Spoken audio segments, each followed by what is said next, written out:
Hello everyone, this is Michelle at michellesizemore.com, and that has one L in my first name for my website link. I'm a Creative Memories advisor. Today you'll learn how to make this easy 2-page layout using the summer break collection. All of the paper, stickers, embellishments, everything came from summer break, except I did use white ruled paper from Creative Memories and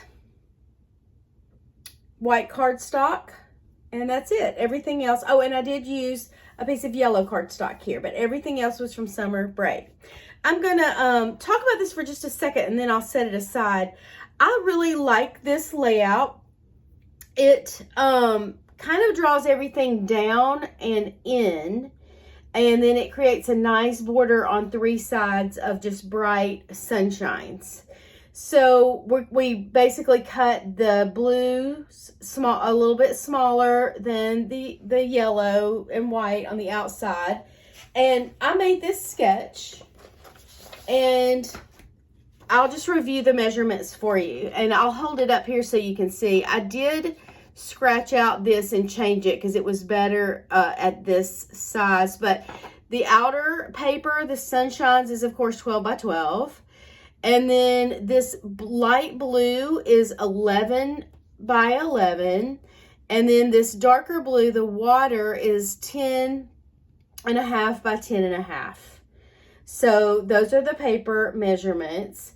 I cut this little white piece of cardstock. I need to measure that to 4¼ inches wide and 3¼ inches tall. So those are the cutting measurements. Okay, I'm going to set this aside for the moment. I will pull out this. This has everything I need in it to make this layout. These are Power Simple sleeves, and they're open at the top and on one side. And it's just great to keep your project stuff together. Everything I need for this one project is in here. I could stack these multiple simple sleeves on top of each other in a box and then take them to a crop, for example. And then it's sort of like the Power Layouts idea with everything you need is in. And then when you're done, you can reuse these. So I really, really love these simple sleeves. Okay, so let's pull out all of the papers. I think I have them all in the back. So I used I love this water paper. It's so pretty. Excuse me, my little thing is falling down. There we go. It's so bright and pretty. I love these colors. Water paper. This light blue paper says Good Times on it. It's just like a real subtle, slight texture to the paper. And then this sunshine paper is so bright and fun. So the sunshine is going to be the background. So I would get 2 of those because I'm making a 2-page layout. And then for the cutting measurements, I need to cut this light blue paper to 11 by 11. So let's set this aside, grab my trimmer. I have the straight blade in here, which is what I need to use. Easy to switch out the blade. If I did have a different blade, I would just pop open that lip, pull it out, grab the straight blade from the back, and plop it in there curvy side down and close it. That's how easy it is to switch out the blades. And I'm going to open this arm because I need the extended measurements, and then I want to make sure this little foot is flipped open and popped in place because that makes this level on my table for the arm and the trimmer to be level with each other. Okay, so I'm going to stack these 2 pieces of paper together. Now for our designer paper or our thinner paper, our decorative paper, it's easy to cut 2 together. I probably would not do that with cardstock, but this weight is good. Since I need 2 11 by 11 squares, I'm going to do them at the same time. So I'm just going to measure this at the 11-inch mark right there. Okay, there's the 11. Put it there, and then make sure it's straight all the way across and make sure they're stacked evenly together, and it is. And cut. I would save this strip to do something else with. It would be great for a side border or something. Then I'm going to stack these again just to make sure they're together. Line it up at the 11-inch mark. Make sure it's straight all the way at the top. And cut, and again, save these. Okay, so I've cut my light blue paper. Now I need to cut my dark blue wavy paper. I do it the same way, except I cut it at 10.5 inches. Make sure it's straight all the way across. I'm cutting both at the same time. Again, save these. 10.5.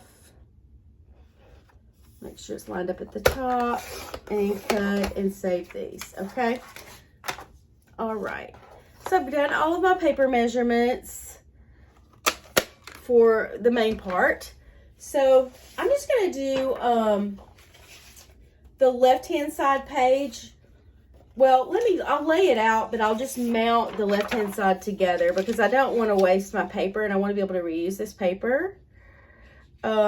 So these are going to be side by side, and then this light blue would be here. You go down to the bottom right corner and down, so your border is on the side and top, and you would position this right here, and so they're going down and in, so that it brings the design down into the center.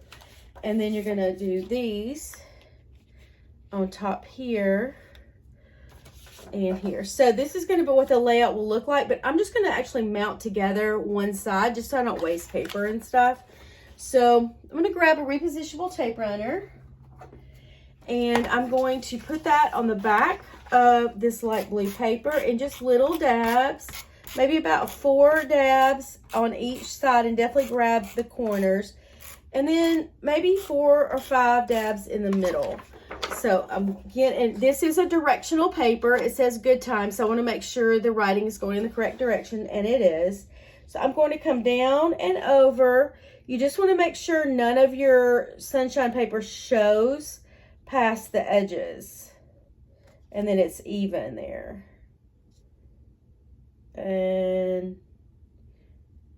sorry, it takes a little time. Okay, so I'm good with that, and I'm just going to press it and make it stick.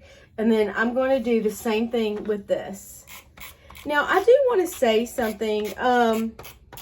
With this blue paper, I did try to just cut strips and do it to save paper, but it was just easier to do it this way. But I want to tell you, you could just grab your scissors and cut a square out of here, just leaving plenty on 2 sides, and then have that paper to use on another project. That would be really easy to do. So, in fact, I would probably do that if I weren't just teaching right now. So this is just the easy way to do it, but that is an option. Now this wave paper, I want to make sure it's going in the right direction because I want the waves to be like this. And I go all the way down at the bottom. And the same thing I did with the other piece. I just want to make sure nothing shows out past the edges, and it doesn't. So now I have the base of the work done. So that's great. Now I'm gonna and then I would do the other one, but I'm not gonna mount it together, right? So, but you get the idea. It's gonna be a mirror image. Now let's put together the little cute let me actually set all this aside. Let's put this together. So I'm gonna grab some white cardstock and some yellow cardstock. I cut the little beverages out with the yellow, and the white is the background. Excuse me. I'm just going to double check my measurements. It was 4 1/4. Yeah, I think 4 1/4 by 3 1/4. So I'm going to cut this piece of white cardstock to 4 1/4 by 3 1/4. Just measure this up here at that line, 4 1/4. Make sure it's straight all the way down on that grid line, and straight at the top across that edge.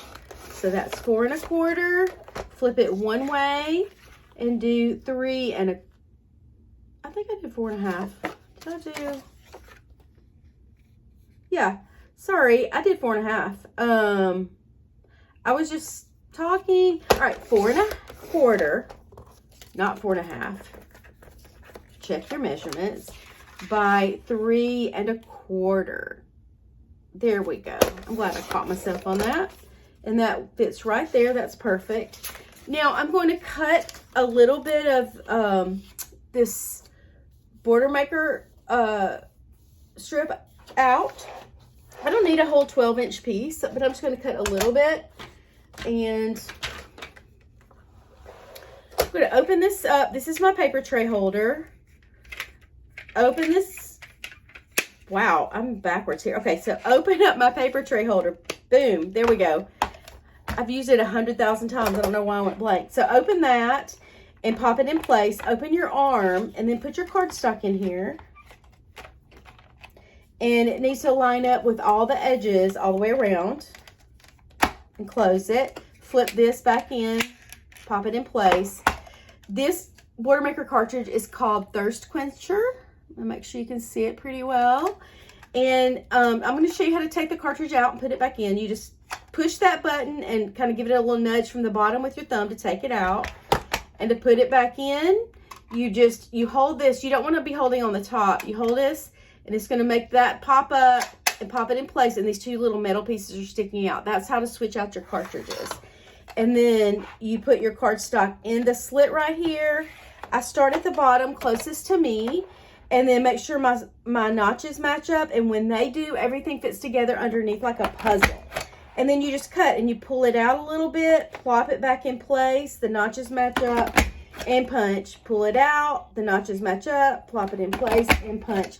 And you could go all the way down if you needed a 12-inch border, but I don't. I just need a little bit. And I would look at these scraps and see if there's anything I could do with them. I haven't really thought about these yet, but I don't really see a lot I could do with these. I mean, maybe use the little squares and circles for confetti, but so I'm going to throw those away. Sometimes I can make all kinds of things with the scraps. That's fun. It's kind of a challenge for me to figure out what I can make with my scraps. And I would even save like this little piece because you could use it on a side border or to tie a little bow. There's all kinds of things you can do with little strips. Okay, so I'm just going to cut this off. I'm not going to be too neat about it because I know I don't need that edge. And let's set all this aside for the moment. And I just need a strip on the bottom. And let me put this on a piece of paper so you can see this better because white on white's hard to see. So I just want a little strip on the bottom. And let's start with this picture. Well, with this, let's start with this jar right here. I'm going to just take my micro scissors and cut around it to kind of maintain the shape. So it'll look good as a little end piece. There we go. And then I'm going to cut off right past this little glass right here.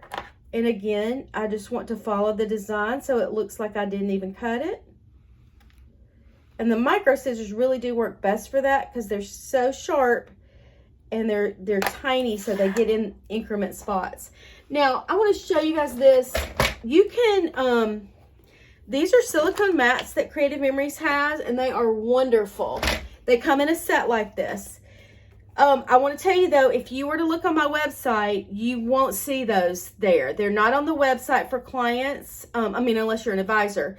They are in a section we call advisor exclusives that advisors get to order from. So if you want a set of these, you can just email me. My email link is on my website at michellesizemore.com with 1 L. And you can email me and say, hey, I want to order a set of silicone mats. This is my address. I would need all your info, like your address, your phone number, your email address. And then I could order it and direct ship it to you and send you an invoice to pay like by PayPal. But these are wonderful. These are wonderful. And I think you'll see why. Now, this one is just a smaller one for like borders and things. This is great for cards and smaller things. And this is great for big like pages and stuff. So I'm just going to use this small one. And you'll understand, I think, why these are so great after I show you this. So these borders are great, but they're intricate and they have little cutout pieces. I would not use a regular tape runner on these because it would stick out in little strips and show little white strips. And I don't really love using a glue stick or a glue pen for scrapbooking because to me it's wet and globby and I don't like it. So I love our repositionable tape runner. So you want to flip this over And you're gonna put to use this tape runner, you point it down, this little pointy piece goes down, and you pull towards you. And it comes out in little clear dots, and it only sticks to what it needs to stick to. The excess, this kind of repels it, so the excess just stays on here instead of getting on whatever is in the background. You know, I used to always use like cardboards, and then I would just throw the cardboards away when they got a lot of adhesive on them, but it doesn't stick to this at all. So these are wonderful, and I love them. So anyway, so I've got all my adhesive on here. I'm going to stick that on the bottom.